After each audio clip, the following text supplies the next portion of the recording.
So yeah, my name is Adriana Knuff.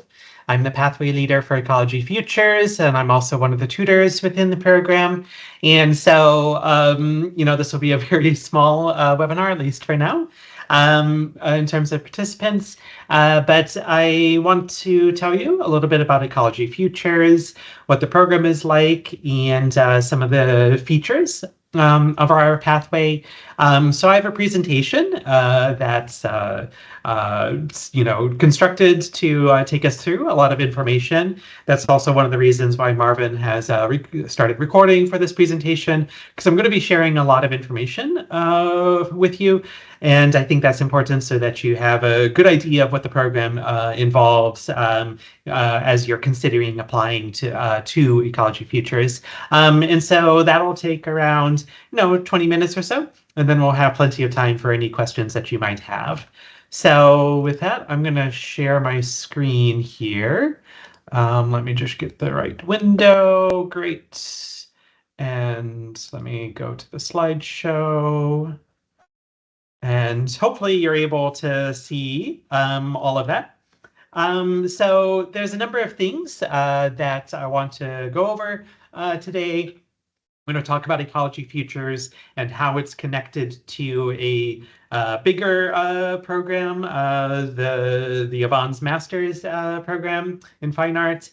And then we're going to talk in a lot more detail about Ecology Futures, who's involved in it, the different types of partners and organizations that we work with, how you move from sort of coming into the program as a student all the way through graduation, and how you're connected to different communities, whether those are communities related to arts and design, but also the community of Den Bosch, where the program is located. And we'll talk a little bit about the application process and give you ways to contact us in the future. So Ecology Futures is one pathway in a larger thing here, a larger program called the Avans Masters in Fine Art and Design. And so there's a few other pathways there. There's one called Situated Design. There's another called Visual Arts and Post-Contemporary Practice. And then another one that just started this year called Health by Design. And then there's Ecology Future. So there's now 4 pathways within this Master in Fine Arts and Design. And this is, of course, a 2-year program, so 24 months. There's also a program that we are sort of connected to, but sort of runs alongside ours, called the Master of Arts in Animation. And this is a 12-month program. And these are sort of 2 separate things, but we share the building and spaces with the animation students as well. So our program is set up to allow you to engage with all aspects of art and design practice. And so we have a number of different ways that we divide up the curriculum.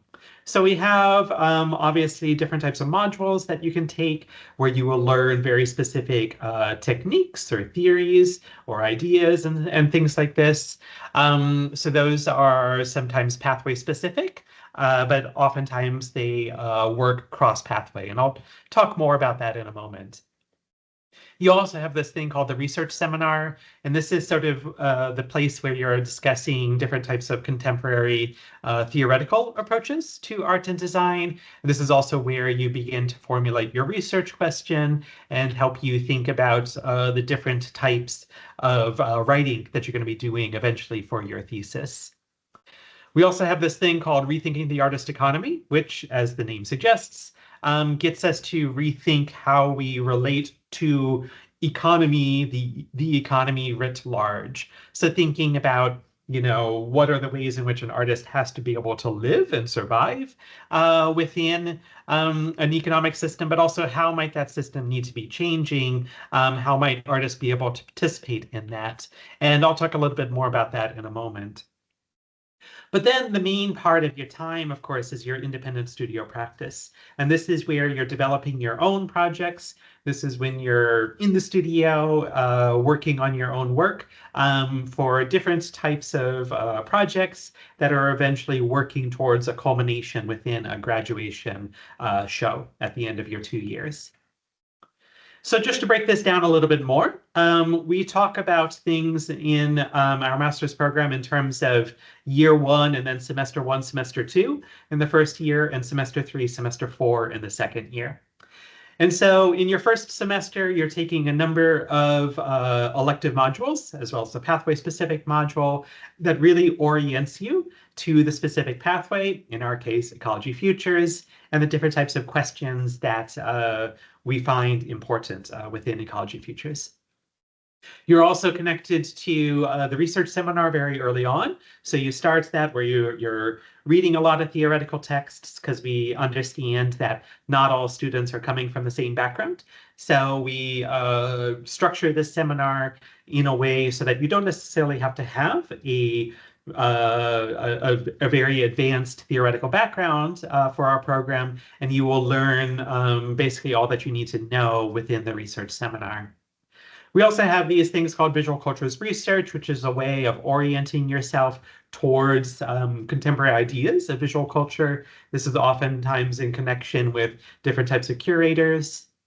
And you have a similar sorts of schedule within the second semester. What's not on this slide is also you have the Rethinking the Artist Economy within your first year. And then, of course, you have your independent studio practice, which you're starting from the very first semester. In your second year, you don't take the elective modules anymore. So if you see here, there's these module 1, 2, and 3. So you're taking these modules, learning techniques, learning histories about art and design, ways in which artists have engaged with ecological thought, learning how to program, learning how to work in a laboratory, whatever you want from the types of modules that we offer. But then in your second year, you're not taking those elective modules anymore because you're focusing much more on your own studio practice. So again, you have your research seminar where you are formulating and honing your research question, and then beginning to write your thesis, which is a substantial written document that connects with your graduation project. And so then you're obviously spending most of your time working on your independent studio practice, and then culminating in your fourth semester, second semester of year two, in your graduation project, which is shown at the graduation show. So in terms of how we think about the work and the different types of work and different ways of learning, I just want to go through a few of these aspects. So obviously, given that this is an academic program, there's going to be different types of lectures or discussions that your tutors will lead around the topics in the modules. And so, this is, of course, a major part of our work. But there's also different types of reading groups that you can join or start as students, where if you want to delve into particular ideas into more detail, you can do that on your own. Obviously, there's a lot of interdisciplinary group work within the modules. This often connects to different types of field trips and excursions that take you onto field work on site, which is often a very important aspect of working within Ecology Futures. There's also different types of professional presentations and public lectures where we invite external experts and distinguished people in the field to present their work to our students.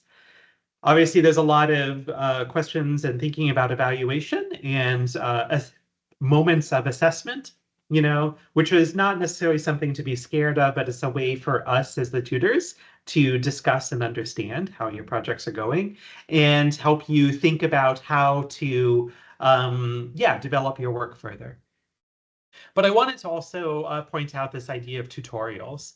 Tutorials are one of the major components of our program, where you get to have individualized meetings with particular tutors.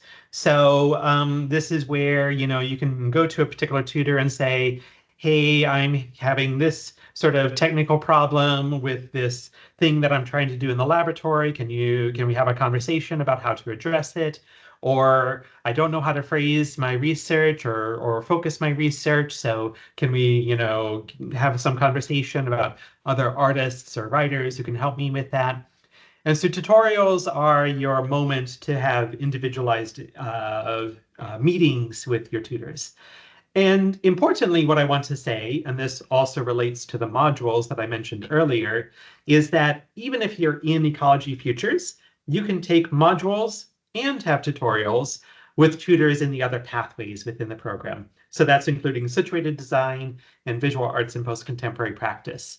And this is, I think, one of the strengths of our program, because it means that, if there's someone teaching a module or an idea with respect to design and you want to explore that, and it's not necessarily ecological related, but you can maybe incorporate that into your work, you're able to do that within our program. So you can go and take these modules, you can have tutorials with these people and so forth. Now, one of the things that I want to highlight here is that obviously this is a full-time program. So, we imagine that you're spending 40 hours per week on this. And so one of the things I want to note at the top of this slide is that 18 hours, so almost half of that time, is self-directed research.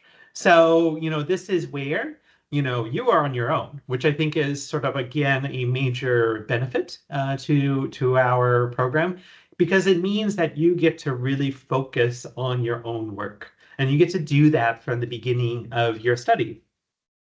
And so this also requires a certain responsibility on your part to be able to manage your time, structure your research, structure your materials, explorations, and so forth, or do whatever you need to do to develop and explore your work. And so, I just want to point that out, that is, half of your time within your program. And, I think that's what oftentimes distinguishes a master's program, let's say, from a bachelor's program, where you would not have that amount of time directed to your own work. So let's talk a little bit about what Ecology Futures is. So Ecology Futures, I see, and the other tutors who are in the program agree with me, we see this as a way to explore ecology on various types of scales. So yes, we are thinking about the ecological environment, questions of ecology in terms of how do we live alongside other types of organisms? How do we have a different relationship to the earth and to the cosmos and to, the entities around us? How can we engage more thoughtfully with different types of materials and so forth? But I also want to think about this in the context of what the French philosopher Félix Guattari talked about in terms of the three ecologies. So yes, there's that ecological aspect that we consider a lot, but there's also social ecologies, there's psychological ecologies, and there's this intersection between these three of them. And so in Ecology Futures, you can really sort of look at this and explore all the intersection of all of these things. It's not just a pathway that deals with biology, let's say. It's really about the intersection of all these different ways of thinking about ecology. And as the name suggests, in terms of futures, we're also thinking about how can we, as artists and designers, contribute to and create the spaces for developing new types of futures. What do we need to do in order to change things from the world in which we live right now? And so there's a number of different types of modules that are connected to this. So I teach modules in bioart. So these are modules sometimes having to do with organisms like lichen, or thinking about how to learn how to program within an ecological context. I'm also teaching a module in the spring that is connected to artificial intelligence, actually, but also thinking about this more neglected area called artificial life, and thinking about the ways in which we've gotten to the point where we think about life as information and what are the implications of that. And alongside that, we also work with a particular organism called the slime mold. My colleague Emma Vanderleest teaches a biodesign modules, which have to do with oftentimes working with biomaterials. So kombucha, mycelium, different types of natural dyes, and so forth. And so this is very much, she teaches very much hands-on modules related to this. Other tutors and other pathways deal with things like working with sensors or engaging with the contemporary food industry within the Netherlands, or thinking about how we create new types of films and moving images, or how we relate to, as the self-doubts module implies, how we engage with notions of the self and understandings and representations of the self. And one of the things I should note is that, the modules that I list on here are not always the modules that are offered. There's a lot more that are offered, actually.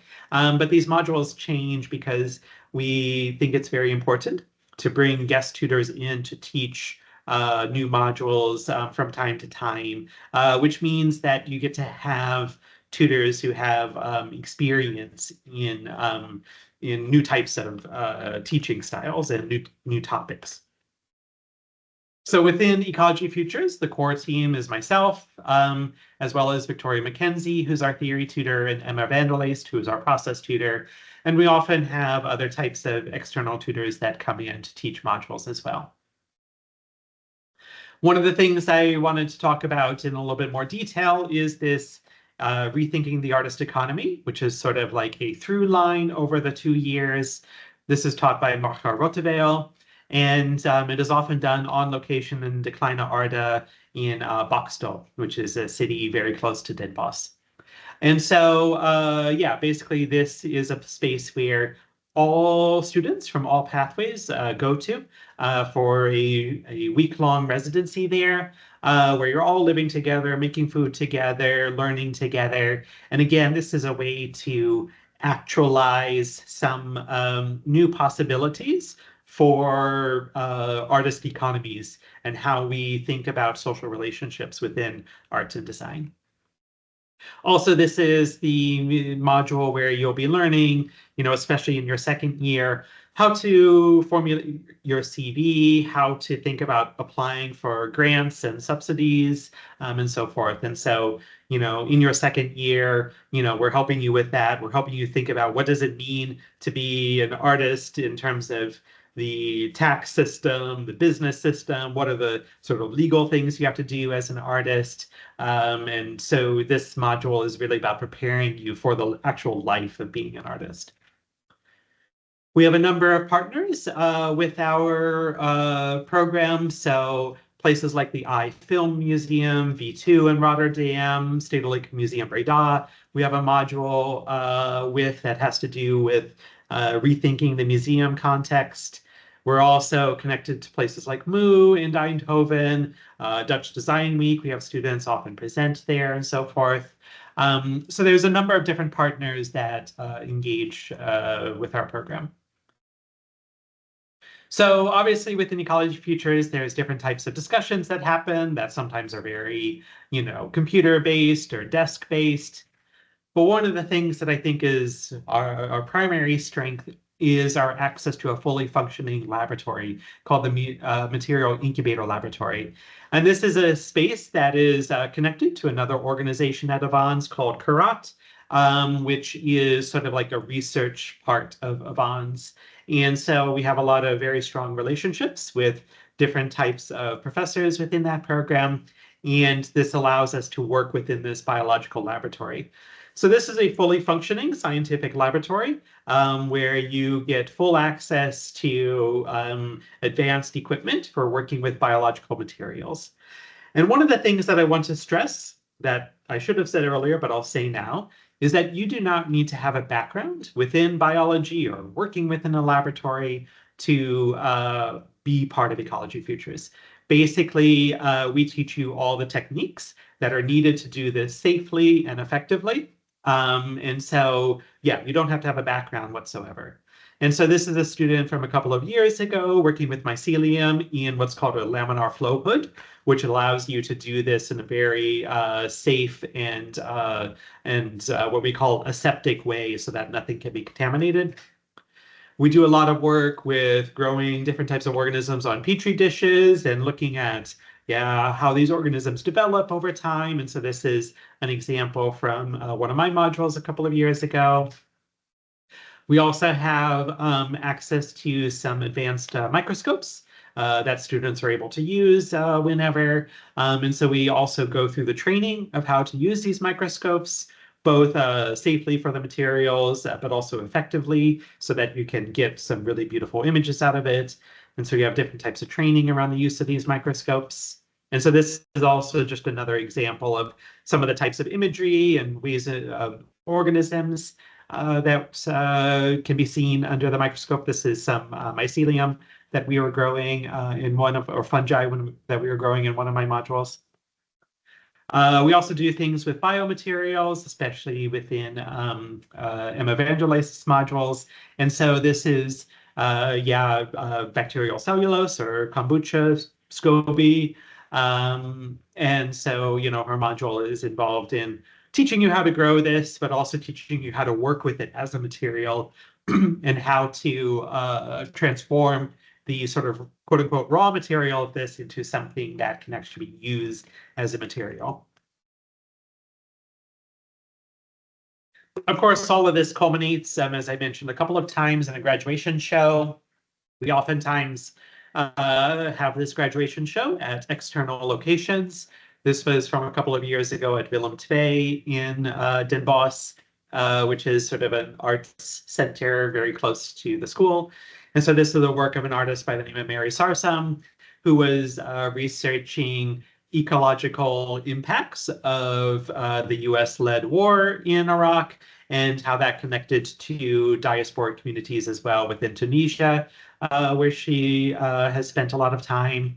And so this was having to do with this, it was having to do with food, it was having to do with the internet. And so, it was a really beautiful combination of all of these different aspects of the research question that she was interested in.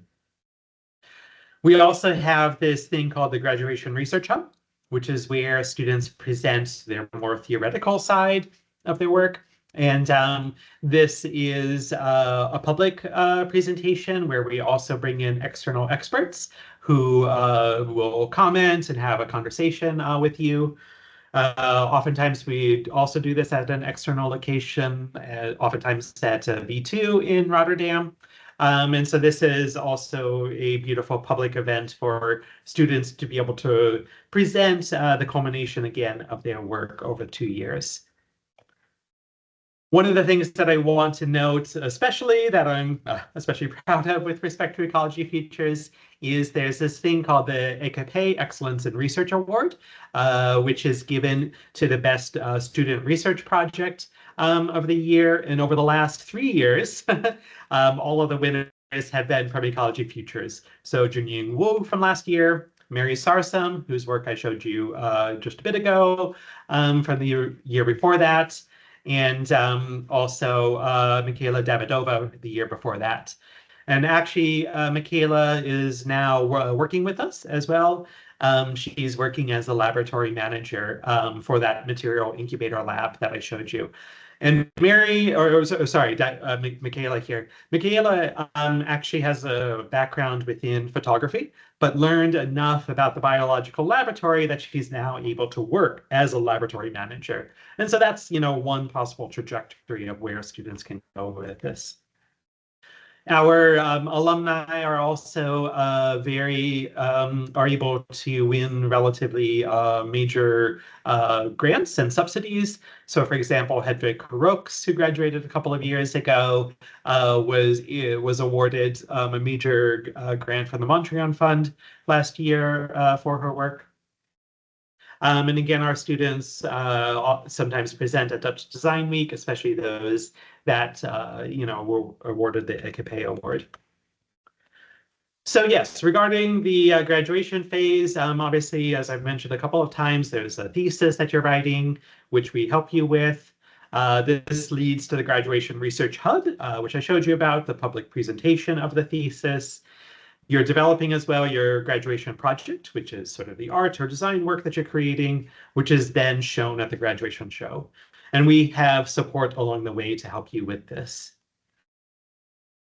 We have a very international community. So we have a number of students from the Netherlands, but then lots of students coming from all over the European Union, as well as outside of it.